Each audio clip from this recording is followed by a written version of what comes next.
और ये हमारा विश्वास कहता है, भरोसा कहता है। ये शिव महापुराण का भरोसा और विश्वास कहता है।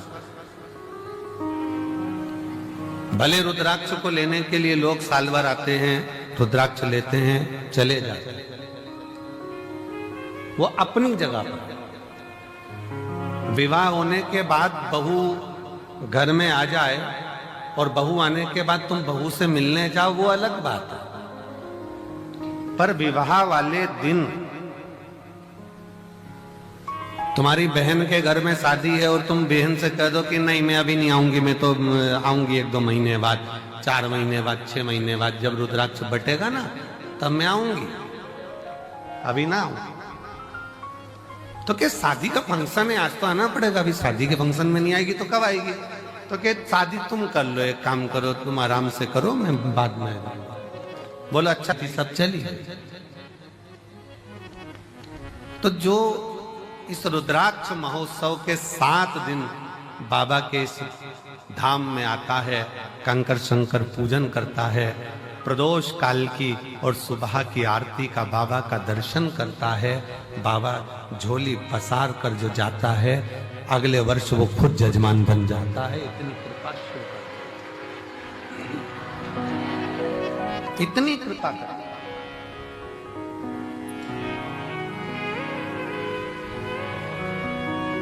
सोमानी जी, बहुत दूर दूर से लोग अमेरिका से भी आए हैं, ना जाने कहां। इतनी इतनी दूर से शिव भक्त यहाँ आते हैं, यहाँ पहुंचते हैं। और इतना शिव भक्त जब पहुंचता है, भगवान शंकर की शरणागति ग्रहण करता है, शिव तत्व में आता है, शिव भक्ति करता है। कितना सबको मेरे बाबा ने खूब दिया। आप सब बताना, जो पहले कुबेरेश्वर धाम आए होंगे, अगर यहां से नहीं मिलता तो ये लाखों की संख्या में तुम लोग आते।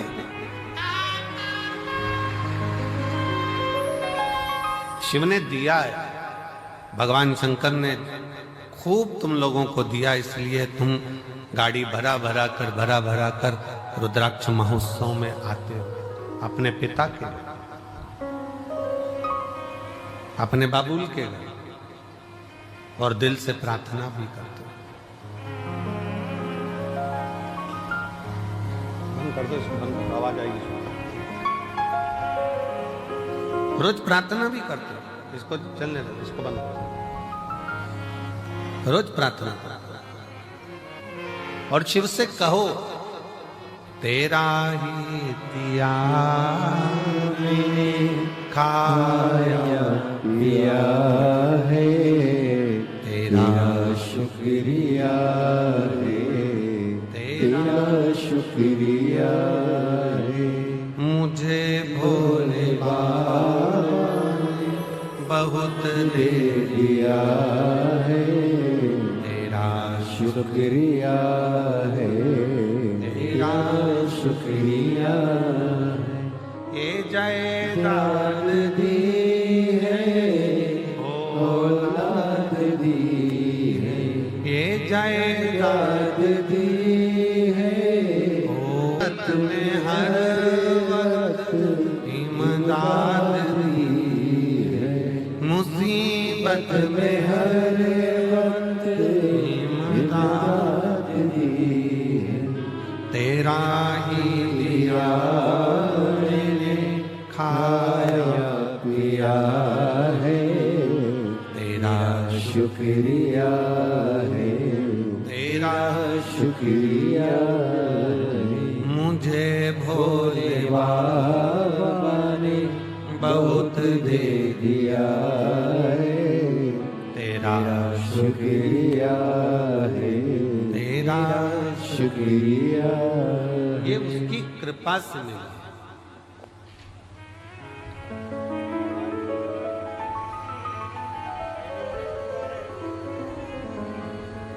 ये उसकी करुणा से प्राप्त हुआ। रुद्राक्ष महोत्सव के इस आयोजन में आप आए जरूर हो, पर आपको बुलाने वाला कोई व्यक्ति नहीं, कोई मनुष्य नहीं, आपको बुलाने वाला स्वयं देवाधिदेव महादेव है जो यहाँ पर बुलाया। बोल बम का नारा है, जम के जरा बोल बम का नारा है, सारी समस्या का हल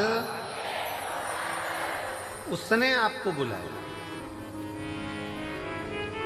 हाँ ये जरूर है थोड़ा, पर अब की बार एक और चीज है कि जितना हर वर्ष जगह में आयोजन होता था, अब की बार जगह को बढ़ाया गया और खूब बढ़ाया गया, जिससे किसी भी शिव भक्तों को कोई तकलीफ नहीं।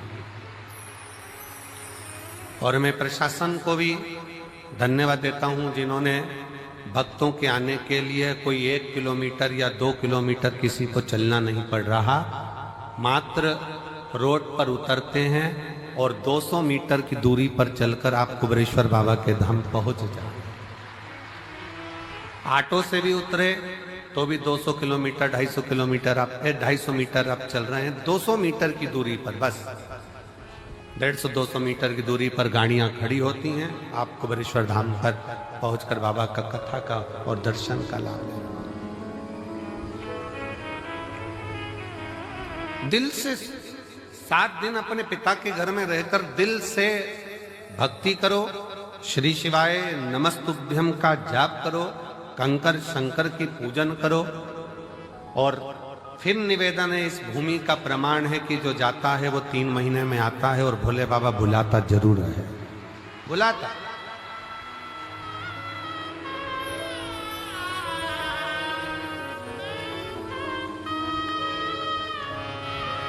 लाखों की संख्या में आप लोग यहाँ पहुंचे हैं। उधर का टेंट, इधर का पंडाल, इधर का पंडाल, ये 5 पंडाल, और उसके बाद पीछे के जो पंडाल भरे पड़े हुए हैं। कई लोगों को जिनका नियम है अपनी झोपड़ी बनाकर, अपनी चादर लगाकर, बांबू लगाकर, अपना बनाकर रहना, भजन करना, भोजन करना, ऐसे रहते हैं जैसे हम कल्पवास करने के लिए बाबा के 12 ज्योतिर्लिंग में आकर विराजमान, भक्ति कर, भजन कर।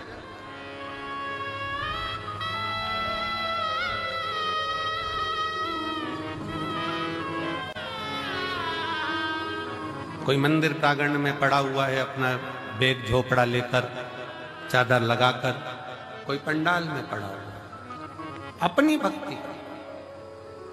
कई माताएं खड़े होकर कथा सुनती हैं, कोई प्रणाम कर कर, कोई भूखी रहे, कोई भोजन ग्रहण कर, कोई भोजन के बाद, कथा के बाद भोजन ग्रहण कर कर, सबका अपना अपना नियम होता है। रुद्राक्ष महोत्सव में जो आता,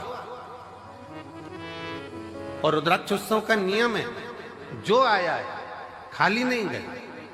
30 साल बाद भी अगर संतान नहीं हुई है और जिसने रुद्राक्ष उत्सव का 7 दिन नहीं, 5 दिन नहीं, 3 दिन भी अगर रसतत्व ग्रहण करा, इसी कंकर शंकर की भूमि पर वो रात्रि विश्राम करा, 30 साल होने के बाद भी औलाद लेकर बाबा के धाम आया। ये शिव तत्व की, ये कुबेरेश्वर धाम की रुद्राक्ष महोत्सव की महत्वता।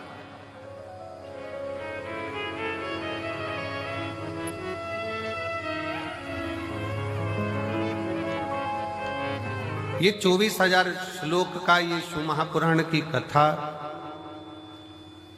कहती है कि मानव का देह, मनुष्य का शरीर, कोई ये ना सोचे कि केवल सुखी सुख भोगने के लिए मिला। गुलाब का फूल और मानव का शरीर दोनों कष्टों के घेरे में रहता है। गुलाब का फूल भी कष्टों के घेरे में है और कांटों के घेरे में है, और मनुष्य का देह भी, मानव का शरीर भी कांटों के घेरे में है,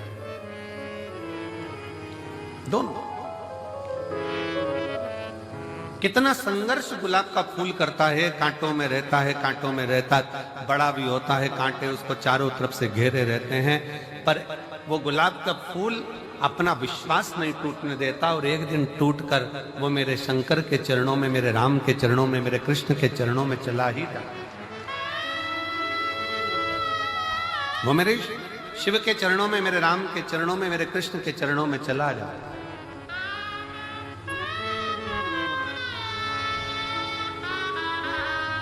बस मानव भी इसी तरह से, मनुष्य का देह भी इसी तरह से बहुत संघर्ष का जीवन होता है। ऐसा नहीं मानव शरीर सरल है,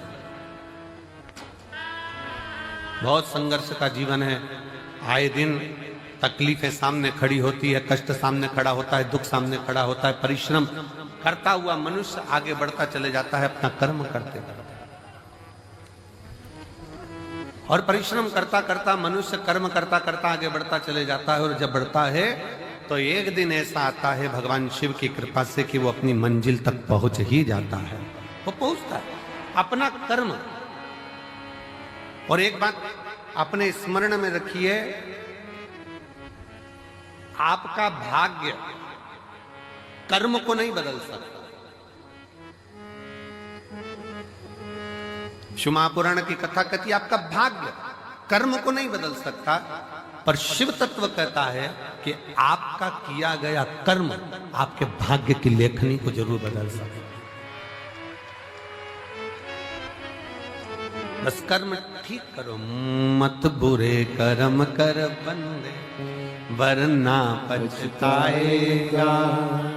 भगवान की आंखों से तू बच नहीं पाएगा, तू बच नहीं पाएगा।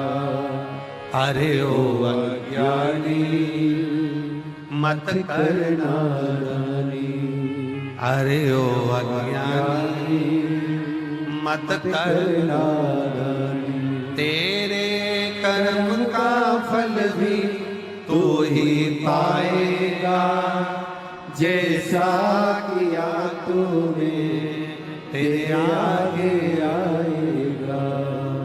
मत बुरे कर्म कर बंदे वरना पछताएगा। भगवान की आंखों से तू बच नहीं पाएगा, तू बच नहीं पाएगा। आप जैसा कर्म करेंगे वैसा फल मिलना है, वो फल प्राप्त ही होगा। आप बस श्रेष्ठ कर्म की ओर अग्रण्य तो हो।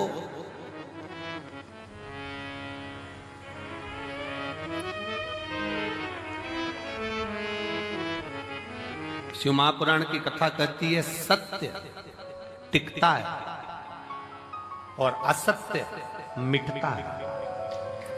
सत्य टिक जाता है, बहुत लंबा टिकेगा। आप सत्य के पथ पर चलिए, अपनी मेहनत करते हुए, अपने कर्म को करते हुए, अपनी लगनता को बढ़ाते हुए, अपनी मेहनत को बढ़ाते हुए, अपने कर्म को आगे बढ़ाते बढ़ाते बढ़ाते बढ़ाते जब अग्रण्यता में बढ़ोगे तो निश्चित है कि आपका भाग्य बदलेगा। एक बड़ा सुंदर प्रसंग है।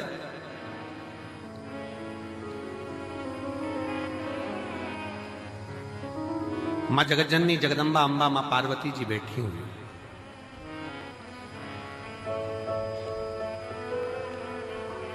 और मां अंबा मां जगतजननी जगदम्बा मां पार्वती जी विराजमान है। और उसी समय पर मां पार्वती जी के पास में दोनों बहुएं, रिद्धि और दूसरी सिद्धि, दोनों आई।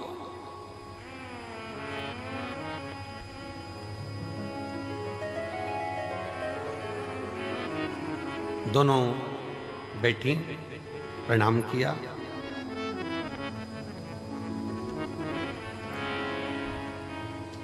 पार्वती जी ने आज रिद्धि सिद्धि दोनों को कहा कि मेरा फर्ज था, मैंने वो अदा कर दिया। विवाह करा बच्चों का, और बच्चों का विवाह कर कर बच्चे का मंगल विवाह हो गया। आप बहुएं घर में आ गई। अब ये मेरा फर्ज पूर्ण हो गया।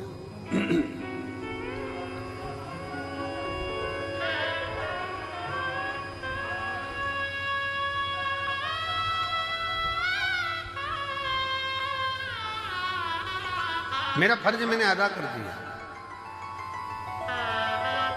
बहुएं घर में आ गई हैं, अब मेरा कर्म पूरा हो गया। तो रिद्धि सिद्धि में से रिद्धि ने भगवान शिव जी के सम्मुख में, भगवान शंकर तो थे नहीं, मां जगतजननी जगदम्बा पार्वती जी विराजमान थी, मां अंबा बैठी हुई थी। और मां अंबा से निवेदन करा, रिद्धि मां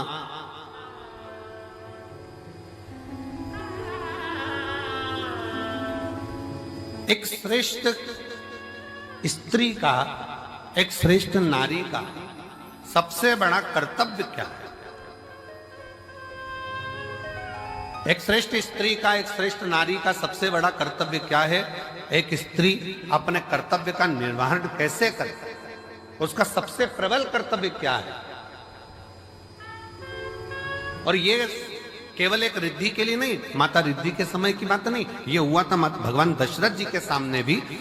दशरथ जी के सामने प्रसंग आया, भगवान दशरथ जी महाराज के सामने बहुओं के सम्मुख में आई, तो बहुओं को देखकर दशरथ जी महाराज ने विचार करा कि माता केकई ने तो शीश महल दे दिया है,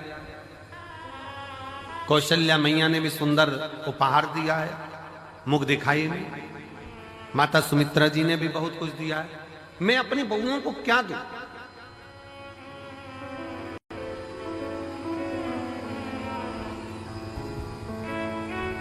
तब दशरथ बाबा ने कुछ समय के बाद एक फल मां जानकी जी की गोद में दिया और कहा, इस फल से हमारे घर की माता ने उस फल के टुकड़े करे और वो फल दशरथ जी के हाथ में ले जाकर दिया। दशरथ जी ने देखा कि जितने मेरे घर के सदस्य हैं उतने उस फल के टुकड़े हैं। दशरथ जी ने अपनी बहू को साधुता दिया कि मेरे घर में जो बहू आई है वो श्रेष्ठ आई है।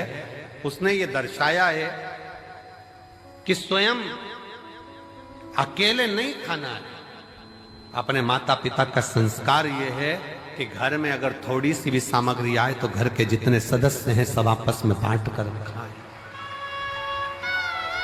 सब बांट कर खाएं।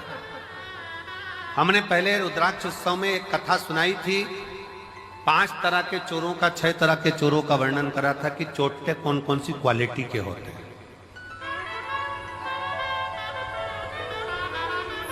जिनके स्मरण में होगा उनको मालूम होगा कि चोर कितनी कितनी क्वालिटी के होते हैं, उनकी कथा हमने कही थी। दूसरे के घर में से चोरी धन उठा कर लिया है वो भी चोर है, दूसरे का पड़ा हुआ सामान उठा ले वो भी चोर है, किसी के घर में बिना पूछे घुस गया वो भी चोर है। ऐसे चोरों की अलग अलग क्वालिटियां बताई थी। उसमें एक चोट्टा और बताया, वो कौन सा चोट्टा था? बाजार गया, खाने का सामान लाया, चुपचाप से जेब में रखा, पत्नी के कमरे में चला गया, दोनों ने मिलकर खा लिया, अपने बच्चों को दे दिया और घर में बूढ़े माँ बाप भूखे बैठे हैं, समझ लेना चोट्टा है, चोर है, वो भी चोर।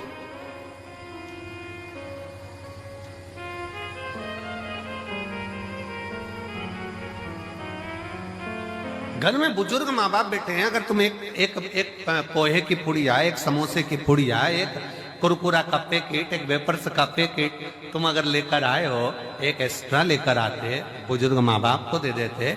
शास्त्र कहता है बच्चा और बूढ़ा एक समान होता है, जितनी खाने की ललकता बच्चों में होती है उतनी ललकता बूढ़ों में भी होती है, बुजुर्ग में भी होती है। थोड़ा सा समर्पण यदि आपका हो तो आपके जीवन की सहजता, सरलता और श्रेष्ठता हो जाए। चोरों में भी ये चोर माना गया कि आप स्वयं खा रहे हो, स्वयं ले रहे हो, यहां तक कहता है स्वयं खा लेना सुकृति है, छुड़ा कर खा लेना विकृति है, और बांट कर खाना यह भारत देश की संस्कृति है कि हम बांट कर खा।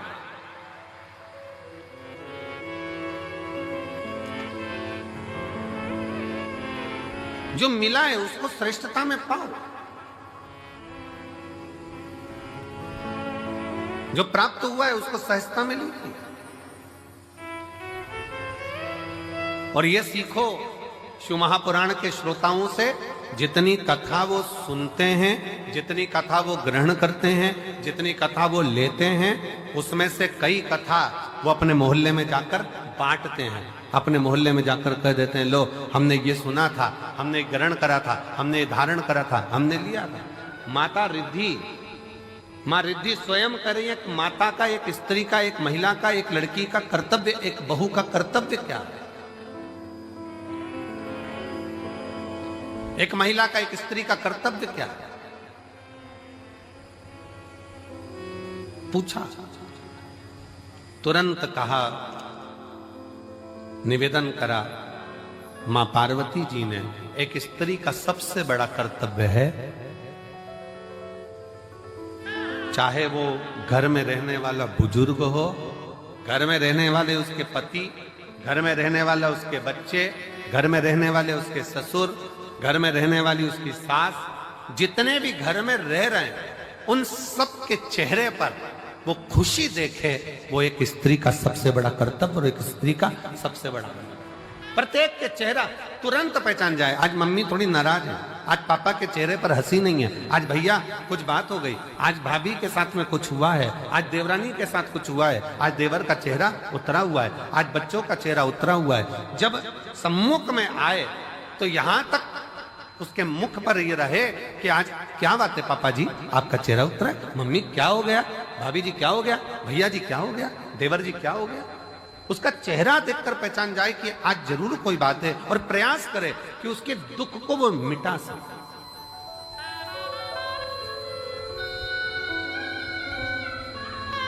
एक बात बहुत अच्छे तरह से कहेंगे, आज के जमाने में भूखे को भोजन कराने वाले ढेर सारे हैं, कम है क्या?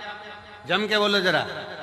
आज के जमाने में भूखे को भोजन कराने वाले बहुत सारे हैं, पर आज के जमाने में जो भूखा है, जो भूखा रहता है, उसको